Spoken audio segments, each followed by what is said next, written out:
Assalamualaikum warahmatullahi wabarakatuh. Saya Lika Mawaddah, NIM 190101076928. Saya dari Fakultas Tarbiyah dan Keguruan, jurusan Pendidikan Guru Madrasah Ibtidaiyah.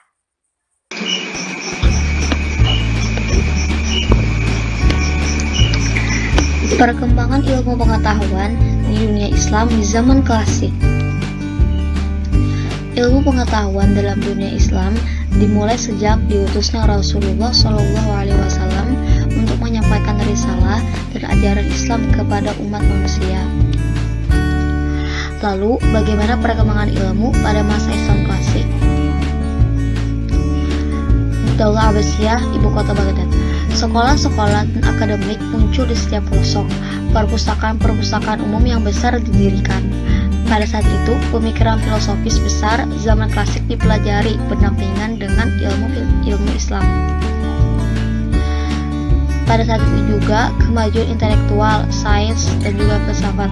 Kemajuan sains dan filsafat makin bertambah pada masa buai dengan bermunculnya para ilmuwan dan filosof dengan membawa pemikiran-pemikiran baru. Pada kekhalifahan Harun Nasution, berkembangnya ilmu pengetahuan, bina agama dan non-agama, berkembang juga kebudayaan Islam. Zaman inilah yang menghasilkan ulama besar seperti Imam Malik, Abu Hanafi, Imam Syafi'i, dan Imam Ibnu Hanbal dalam bidang hukum dan teologi. Zunna al-Misri, Abu Izaud al-Butami, dan Al-Hallaj dalam mistimisme atau tasawuf. Al-Kindi, Al-Farabi, Ibnu Sina, dan Ibnu Maskawi dalam filsafat. Ibnu Hashim, Ibnu Khawarizmi, Al-Mas'udi, dan Rizai dalam bidang pengetahuan. Pada masa kejayaan perkembangan intelektual, Muslim mencapai puncaknya sehingga cenderung membentuk pemikiran bebas sebagaimana dikembangkan oleh aliran Mu'tazilah. Keadaan ini menimbulkan pertentangan dan kecemasan di kalangan sebagian kaum intelektual Muslim. Ketika itu, muncul Al-Ghazali menentang pemikiran bebas itu. Beliau lebih lanjut mengembangkan istisisme dan tasawuf. Pada kekhalifahan Al-Ma'mun, beliau menunjukkan perhatian besar pada pendidikan dan kesusastraan. Dikumpulkan kitab-kitab yang ada di daerah-daerah kekuasaannya seperti Syria, Afrika, dan Mesir. Selalu kelihatan unta-unta memasuki kota Baghdad membawa kertas dan kitab-kitab saja. Kitab-kitab lama diterjemahkan ke dalam bahasa Arab. Istana Al-Ma'mun seakan-akan tempat pertemuan ilmu dan sastra, bukan pusat pemerintahan dan bukan khalifah. Sebab mereka terdiri dari guru-guru pengkritik-pengkritik, penerjemah-penerjemah, dan komentar-komentar. Masa Daulah Abbasiyah adalah zaman meranumnya ilmu pengetahuan dalam dunia Islam. Tamadun Islam dalam zaman ini ditandai oleh berkembangnya ilmu pengetahuan dengan sangat pesat. Di zaman ini, umat Islam telah membuat jalan baru bagi kehidupan ilmunya. Ini adalah hasil logis dari zamannya sendiri yang telah mengalami perubahan. Sejarah perkembangan pikiran dari berbagai bangsa melalui jalan yang sama dalam evolusi kemajuannya yang bertingkat-tingkat, yang tiap-tiap tingkatan itu merupakan mata rantai yang bersambung. Peningkatan alam pikiran sejalan dengan bertambahnya kelengkapan waktu yang dan sebab. Karena pertumbuhan kehidupan akal dan ilmu bukanlah khayal atau mimpi yang datang dengan tiba-tiba yang tidak terikat dengan kanun dan sunnah. Di zaman Daulah Abbasiyah ini, banyak sekali buku-buku ilmu pengetahuan yang diterjemahkan ke dalam bahasa Arab dari berbagai bahasa asing, di samping buku-buku asli yang dikarang dalam berbagai bidang ilmu. Baghdad menjadi cemerlang bukan sebagai ibu kota Khalifah Abbasiyah, tetapi sebagai pusat kebudayaan, seni, dan sastra yang belum pernah disaksikan oleh umat manusia serupa itu. Kota Baghdad membawa semua ilmu dan pengetahuan ke seluruh pelosok Asia. Di Hindustan di bawah kekuasaan Ghaznawi pada permulaan abad ke-11 di tangan Umar al-Khayyam. Di bawah kaum Mongol setelah pertengahan abad ke-13 di tangan Nasiruddin al-Tusi di negara-negara Cina, kira-kira akhir abad ke-13 di tangan Kutukin. Di bawah dinasti Utsmaniyah pada paruhan pertama abad ke-14. Popularitas Daulah Abbasiyah mencapai puncaknya di zaman Khalifah Harun Rasyid dan putranya Al-Ma'mun. Kekayaan yang banyak dimanfaatkan Harun Rasyid untuk keperluan sosial. Pada masa sudah terdapat paling tidak sekitar 800 orang dokter. Al-Ma'mun, pengganti Al-Rasyid, dikenal sebagai khalifah yang sangat cinta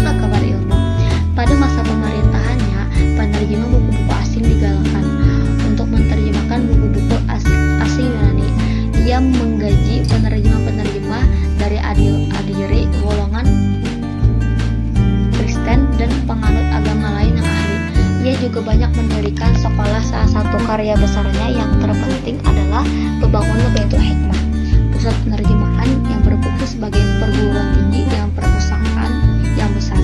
Pada masa Al-Ma'mun inilah Baghdad mulai menjadi pusat kebudayaan dan ilmu pengetahuan. Ada beberapa nama-nama tokoh ilmu Islam, ilmu muslim yang muncul pada abad pertengahan adalah yang pertama ada ilmu muslim abad ke-19, yaitu Jabir ibn Hayya, bapak ilmu kimia pendiri laboratorium.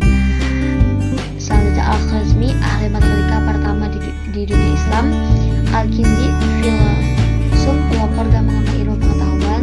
Abu Kamil Al-Syuja, ahli aljabar tertua. Ibnu Maskawi, dokter spesialis diet, filosofis moral. Al-Fadghani, astronom yang karyanya banyak diterjemahkan. Sabit bin Qurrah, ahli geometri, membahas waktu matahari. Al-Batani, astronom yang melakukan observasi gemilang. Zakaria Al-Razi, dokter penemu cacat dan darah tinggi. Selanjutnya ilmu muslim abad ke-10, Abu Qasim Az-Zahrawi, ahli bedah penciptaan alat bedah. Al-Farabi, filosofis emanasi, komentator karya Aristoteles. Al-Mas'udi, ahli sejarah dan pengembangan. Ibnu Amajur, astronom perjalanan ke bulan. Abu Dulaf, sang penyair yang ahli logam. Ibnu Jujul, penulis dan ahli biografi dan ahli kedokteran.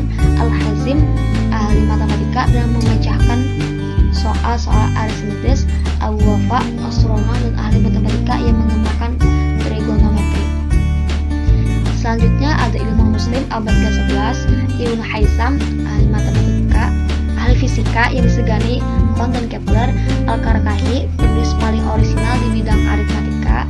Ibnu Irak, guru Al-Biruni, ahli astronom dan matematika. Al-Biruni, eksperimentalis yang berilmu luas. Ibnu Sina, dokter dan filosofis jiwa. Ibnu Yunus, penemu pendulum 600 tahun sebelum Galileo. Ibnu Wafid, farmakolog yang menyelidiki obat bius. Ibnu Sabar, penulis sejumlah tabel astronomis. Abu Ubaid Al-Bakri, ahli ilmu. Selanjutnya ada ilmu muslim abad ke-12, diantaranya Umar Khayyat, ahli aljabar dan syair. Ibnu Bajjah, filosofis dan musik. Al-Khariji, ahli astronom, matematika dan geografi. Ide-idenya dikutip oleh Roger Bacon. Al-Khazim, meteorolog, penemu teori gravitasi dan dokter. Jabir bin Aflan, astronom yang membangun observatorium. Ibnu Khalid, ahli geografi, penulis sejarah Spanyol. Abu Khair, ilmuwan ahli tumbuh-tumbuhan. Ibnu Rusyd, filosof, ahli hukum, perintis doktorat ilmu umum. Ibnu Tufail, filosof, murid Ibnu Rusyd. Selanjutnya ilmuwan muslim abad ke-13, Al-Bitruji, astronom yang mengenalkan teori garis spiral. Abu Sa'adi, dokter ahli membuat kunci. Abdul Latif, ahli anatomi, pengembang studi pertualangan. Ibnu Al-Baitar, dokter penemu 300 jenis obat. Al-Khazwini, ahli ilmu falak dan geografi. Ibnu Hasin, dokter spesialis mata.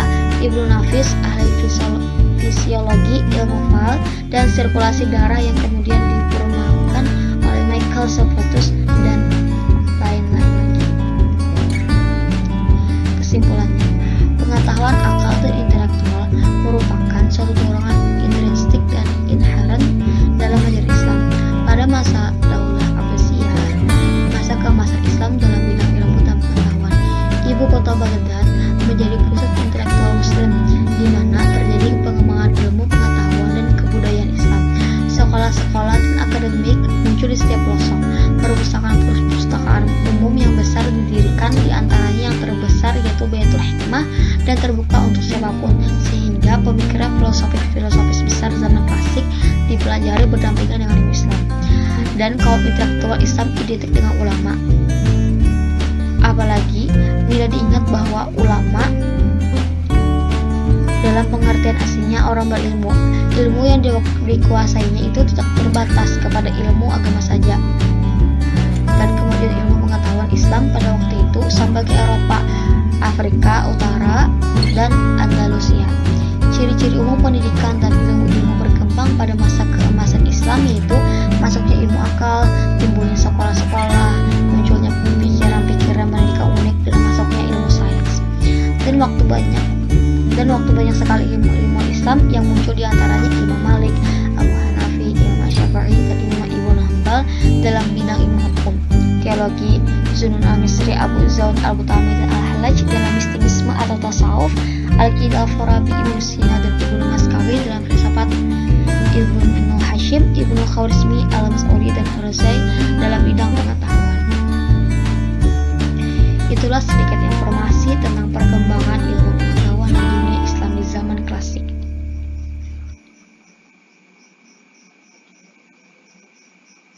Sekian dan terima kasih. Assalamualaikum warahmatullahi wabarakatuh.